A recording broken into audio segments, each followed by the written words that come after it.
കൊച്ചിയിൽ circle inspector സഞ്ചരിച്ച വാഹനം ബൈക്ക് യാത്രികനെ ഇടിച്ചിട്ട സംഭവത്തിൽ ഒടുവിൽ പോലീസ് കേസെടുത്തു. പ്രതി ആരാണെന്ന് കൃത്യമായി രേഖപ്പെടുത്താതെയാണ് പോലീസ് കേസെടുത്തിരിക്കുന്നത്. സംഭവത്തിൽ കടവന്ത്ര സിയെ രക്ഷിക്കാൻ ശ്രമിക്കുന്നുവെന്നാണ് ആരോപണം.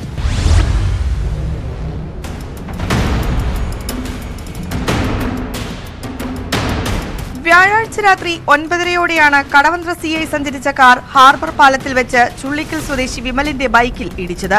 തുടർന്ന് നിർത്താതെ പോയ കാർ 2 കിലോമീറ്റർ അപ്പുറത്ത് ആളൊഴിഞ്ഞ സ്ഥലത്താണ് നിർത്തിയത്. പിന്നാലെ ബൈക്കിലെത്തിയവർ അപകട വിവരം ധരിപ്പിച്ചെങ്കിലും കാറിലുണ്ടായിരുന്ന സിഐ തട്ടിക്കയറിയെന്നാണ് ആരോപണം.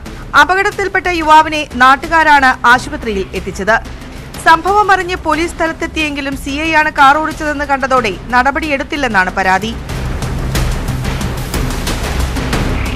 സംഭവം വിവാദമായതോടെ അപകടത്തിൽപ്പെട്ട യുവാവിന്റെ വീട്ടിലെത്തി പോലീസ് മൊഴി രേഖപ്പെടുത്തി.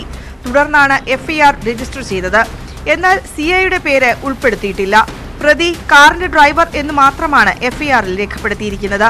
സ്റ്റേഷനിൽ വിവരം ലഭിച്ചത് ഞായറാഴ്ച വൈകിട്ടാണെന്നും എഫ്ഐആറിൽ പറയുന്നു.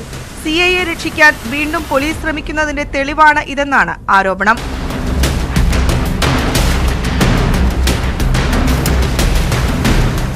ന്യൂസ് 18 കൊച്ചി.